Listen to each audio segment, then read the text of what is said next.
Hey, happy Wednesday, everyone. Jeff Risen here with the Daily DLP. We are back after a couple of days of unscheduled being off, which I will get to at the end of the video. But a lot has happened since last I talked to you. We've had a weekend of playoff games. The Bears humiliated the Packers in excruciatingly embarrassing comeback fashion. That was certainly a fun little diversion for us Lions fans for not being in, watching our two biggest rivals go at it. Ben Johnson keeping up the FTP theme. See, he is part of the DLP. Can't get that out of him.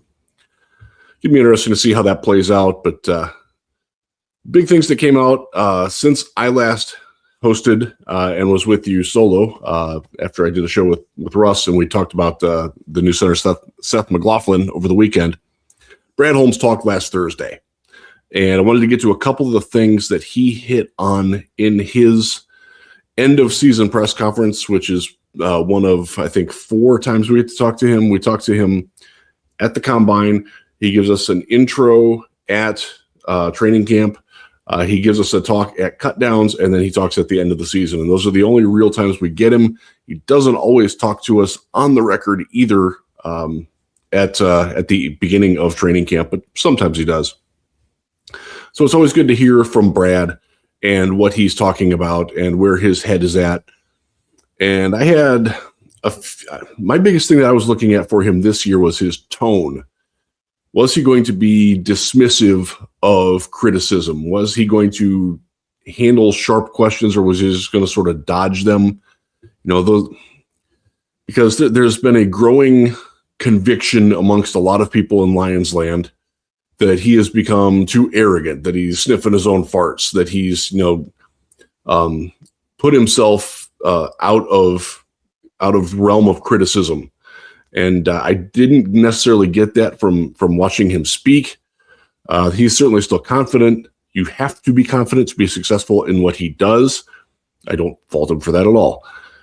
And I do think that he was realistic in what he talked about. One of the big things that he said, as Dan Campbell had indicated, that Dan deserved a freaking F as a self-assessed coaching grade. Brad agreed that he also deserved, Brad did, an F as a GM because they didn't achieve what they wanted to do. And I thought that was a nice acknowledgement that even what they did and tried to do, it wasn't good enough.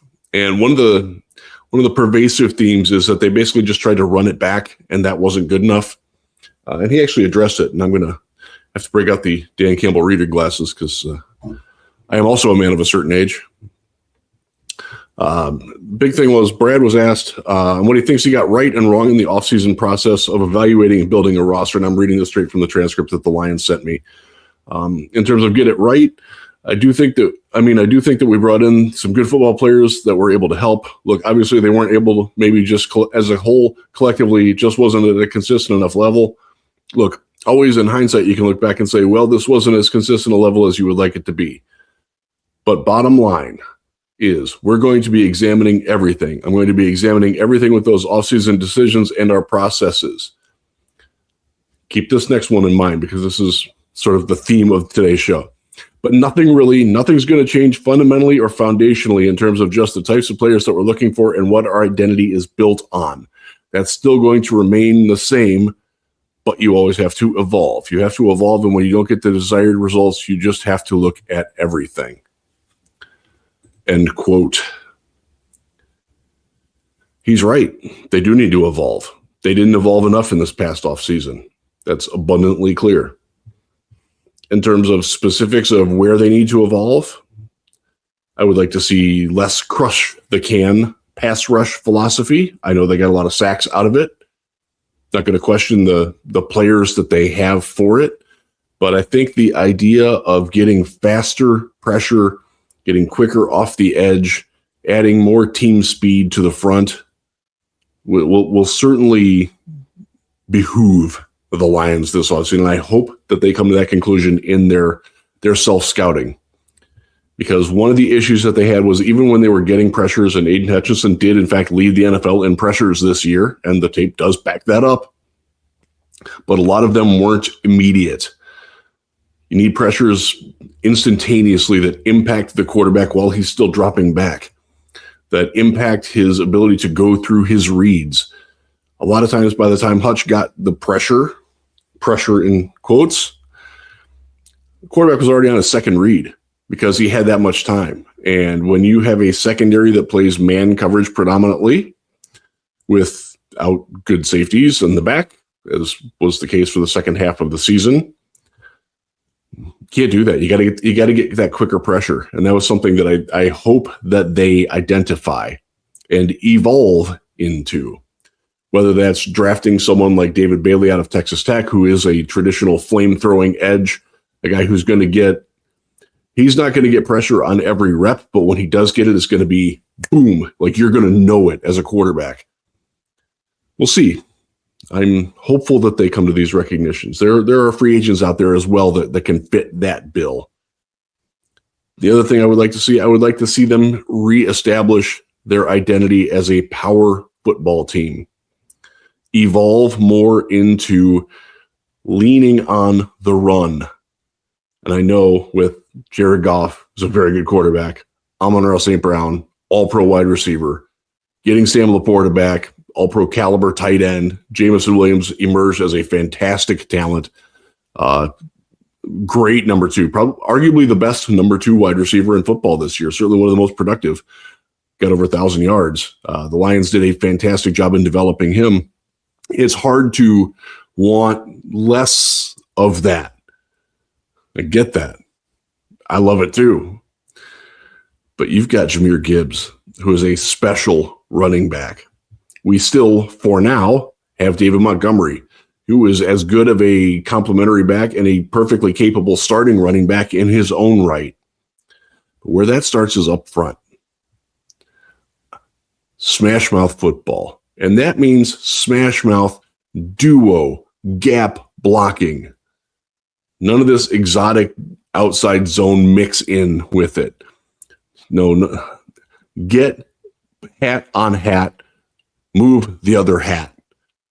Didn't do that very well this season. By scheme design, somewhat. I hope that as a run game coordinator, offensive line coach, that Hank Fraley evolve by regression into that, if that makes sense. Got to channel my inner Ash, the original host of the Daily DLP back in the day, our favorite Canadian Lions fan. One of them, anyways. Don't want to slight anybody. But the whole thing about change, look, they're not changing defensive coordinators. We're still looking for an offensive coordinator. They are interviewing, actually, as I record this, they are interviewing somebody. I can't keep track. There's a whole lot of names out there. They have interviewed, apparently, Mike McDaniel. It sounds like he is a front runner for some head coaching jobs. So if the Lions were to, in fact, land him as an offensive coordinator, number one, it would be incredibly surprising. And number two, it would indicate that maybe the rest of the league doesn't see him in the light that he wants to be seen in or that his representation wants him to be seen in. And I think that accepting an OC job, while this is a fantastic OC opening, I'm not sure that's going to help him ever get back into being a head coach, if that's where his perception around the league is. But we'll see. I don't know. I'm still hopeful for Mike Kafka. He is my personal favorite. Doesn't mean I'm locked in on him. McDaniel would be an interesting one. Again, I talked about that in a daily. Like, he's not my choice, but I could live with that. I could learn to like what I see there. I still don't know enough about the Seahawks offensive coordinator, the guy who's interviewing for that role from Seattle. There are a couple of other names that have come and gone. We'll see. But that's going to get resolved. But that is your change this offseason. Kelvin Shepard's going nowhere, nor should he. When he had a healthy defense, they were a top 10 unit. I think people forget that. Assistant coaches, doesn't look like they're doing much change there. And this is where Sheila Hamp, as she likes to be known now, the owner, sent a letter to season ticket holders. And it was made available to me, thanks to folks in the Detroit Lions Patreon Slack, many of whom are indeed season ticket holders and have been very gracious in providing me these sorts of things. I'm not a season ticket holder. I'm credentialed media. I don't need to sit in the seats, although I would have a better seat if I did than up in the press box where it is cacophonously loud and not very good viewing. I sit at the 17-yard line is where my seat is, which isn't the greatest. Not going to complain, but it's easier to see from down on the field, especially in the end zone, which is where I like to sit. If you ever happen to catch me at a college game, you'll find me, if I can be, standing in the end zone. There are a couple of schools that are gracious enough to let me do that. Others put me in the press box or something, but it's all good. Anyhow, here is the letter from Sheila, and I will bring it up here. And there is one key thing that I wanted to show in here. And again, I have to get the readers out. We'll start from the top here. I want to start by thanking you for your commitment to our team and the support you show through the season. I am always blown away by the energy you create inside Ford Field and the advantage you give our team every time we run out of the tunnel. This is the key one right here. This ties in with what Brad was talking about with the change. I also want to acknowledge that our results on the field this season were not what any of us envisioned, and frankly, we're not good enough. Or we're not good enough. It could go either way with that. Back to the quote. While we do not believe it is a time for drastic change, this is an opportunity for us to refocus, evolve, and move forward. Sounds like we just heard that, right? Consistency in message comes from the top. I know there's people that like to complain. Y'all, we got a good owner. We do. I just spent a lot of time in Cleveland. Trust me, you don't want ownership like that. You don't want ownership like is in Tennessee, which Gray had fun with. Not good. You don't want ownership like Chicago. Oh my goodness. They could be playing in Northern Indiana. They have massive issues with continuity and messaging. This Lions regime does not have that. I'm grateful for that. I have covered teams in Houston and Cleveland where ownership was much more of a hindrance than either being out of the way or an actively helping a team win. But that theme of evolution, the fact that she said it, that Brad said it, you probably hear it from Dan when we talk to him at the combine. They know they've got to move forward, and that's what we want. This team wasn't bad, but they weren't good enough. I personally trust that Brad Holmes, John Dorsey, Ray Agnew, Chris Spielman, Dan Campbell, Mike Disner, assuming he's still here, he's getting interview jobs for GM's positions, but for now he's here. Et al. Lions Collective will figure out what needs to happen to get this team back to being the NFC North champs, back to being a playoff team and a viable NFC contender. Look, 9-8 is not a bad year. If this is your bottoming out year with this group, that's pretty good.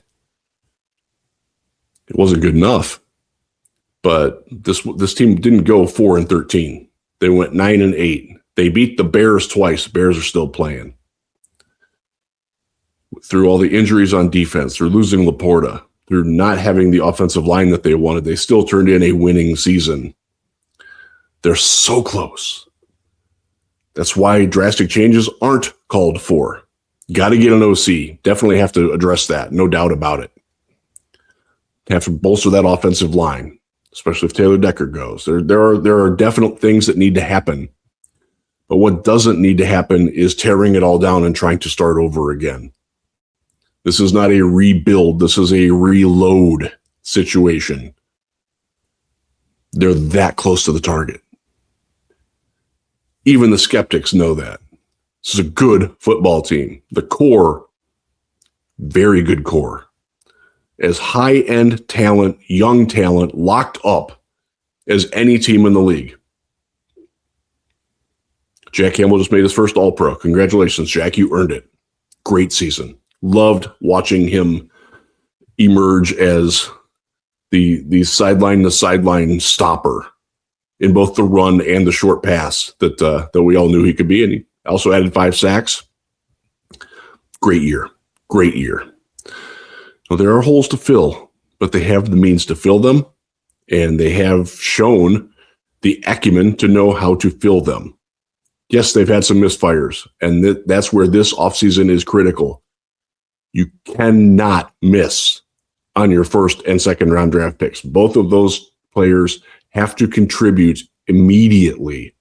You cannot miss in free agency if you're signing an interior offensive lineman, and that will be the subject of one of the upcoming dailies, as well as something that I write here about free agent interior offensive linemen.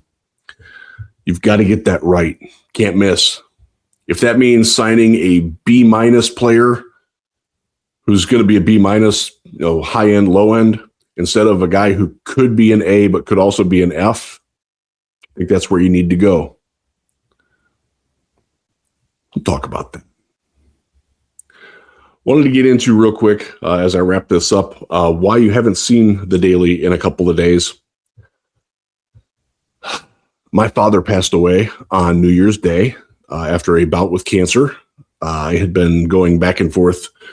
He lives in the Cleveland area. If you've ever been to Cedar Point, we're the next town to the east. It was not a fun fall or winter. He'd been battling it for some time, had been in declining health. I put this in the Slack, and I appreciate all the kind words and prayers and thoughts. It meant a lot to me and my family.